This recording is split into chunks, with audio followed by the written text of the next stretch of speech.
সকালবেলা গ্রামের পুকুর পাড়ে হাঁসদের দল কুয়াকুয়া করছে। ধান খেতে সোনালি রোদ পড়েছে।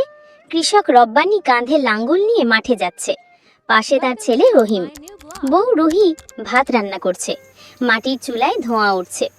হঠাৎ পাশের বটগাছের নিচে একটা সাপ দেখে সবাই চমকে গেল। রহিম লাঠি নিয়ে এগিয়ে গেল, কিন্তু দাদু এসে বলল, নারিস না, এটা শীতল সাপ, কিচ্ছু করবি না। সন্ধ্যায় সবাই উঠোনে বসে পিঠা খাচ্ছে, হারমোনিয়ামে গান বাজছে। শান্ত সরল এক গ্রামের দিন শেষ হচ্ছে। গল্পটা কেমন লাগলো সবাই একটু কমেন্ট বক্সে জানাবেন। আসলে এরকম মজার মজার গল্প শুনতে আমার চ্যানেলটাকে ফলো করে রাখবেন, আমার পাশে থাকবেন।